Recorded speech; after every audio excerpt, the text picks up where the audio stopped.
let's get into the Washington Capitals.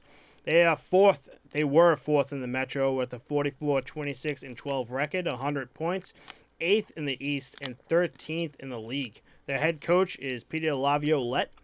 Let's get into their players lost here. So they lost 3 goalies here. Phoenix Copley to LA Kings, Ilya Samsonov to the Toronto Maple Leafs, and Vitek Vanacek to the New Jersey Devils. They also lost Michael Kepney to the Seattle Kraken and Justin Schultz to the Seattle Kraken. They signed Marcus Johansson to a 1-year deal. Matt Irwin to a 1-year deal. They signed Darcy Kemper for 5 years from the Colorado Avalanche, and also goalie Charlie Lindgren, which is 3 years from the St. Louis Blues. Eric Gustafson to a 1-year deal from the Chicago Blackhawks. Henrik Borgstrom, a 1-year deal from the Chicago Blackhawks. Dylan Strome, 1 year from the Chicago Blackhawks. And Gabriel Carlson, 1 year from the Columbus Blue Jackets. They have 2 trades here. The Capitals traded the 2024 second-round pick to the Ottawa Senators in exchange for Connor Brown.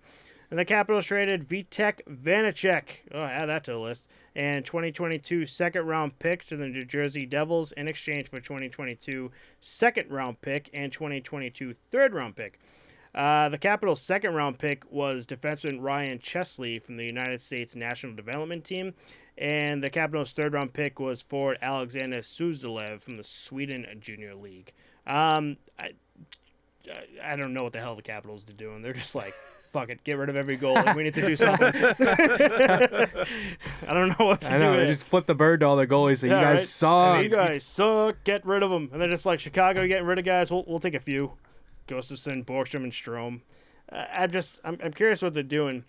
We talked about this when Darcy Kemper got signed here to the 5-year deal. I wonder if the Washington Capitals think Darcy Kemper is going to be their answer. When I was just talking about Colorado Avalanche was that fucking.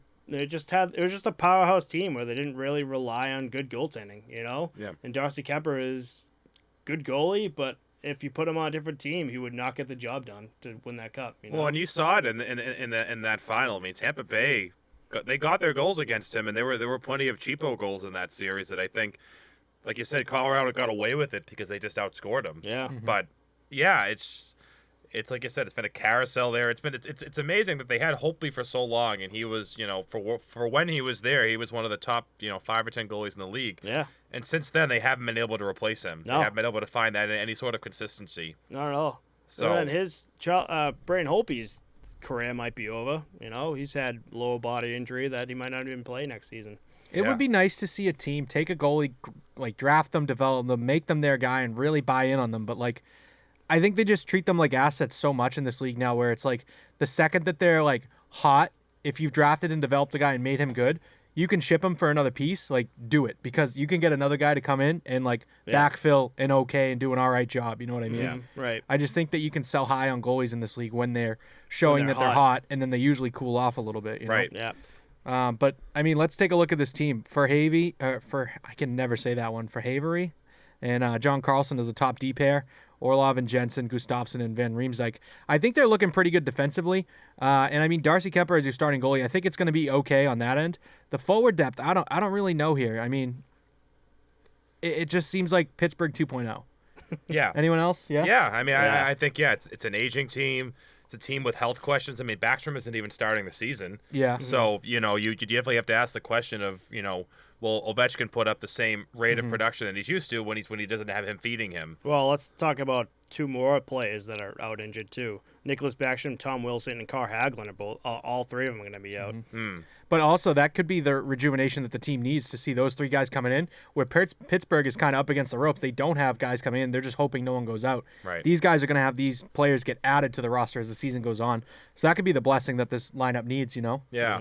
Maybe. I don't know. I don't might be know. living on a prayer right there. Well, I mean, I wonder how much you can get out of a guy like Dylan Strome as a second-line center. I feel like he kind of underperformed in Chicago. Maybe not underperformed. I don't quite know what his expectations were. But, he's going to carry a line with Anthony Mantha and TJ Oshie, 2 very solid wingers, but, guys who probably need a playmaker around them to get them the puck. So, it'll be kind of very interesting to see if that line can produce like they're going to need to. That's very true. I was thinking the opposite way, where Oshie and Mantha would step up and cover for Strome. But you're right, because those are the guys that they need the puck passed to put the puck in the net. So, I mean, you're going to need big production out of Strome at the end of the day. Not from goals, just assists at the, Yeah, Mata needs to come up too. I was looking at his stats. It's fallen since he's left Detroit in that big trade. He needs to really step up his game. Because he looked. He looked great when he came over. I think it was not last season, the season before the trade deadline. He lit it up. But then, like you were gonna say, he had just had a poor year last year. I think injuries hurt him as well. Yeah, 100%. And then you have TJ Oshie here, who's last season 11 goals, 14 assists, second career lowest since entering the league in 2008. So these guys are just not picking it up.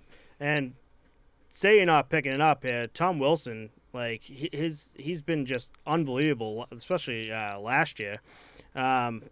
Sorry, I just missed it here. He had 24 goals, which was third team best, and 28 assists, which is fourth team best. So like, that's just a big hit. And those two other players, Anthony Mata, TJ Oshie, are not helping pick up the team. So it's just like, what are you doing? You're gonna just rely on Ovechkin and just sit on his ass there and what do you call it? The Oval Office there.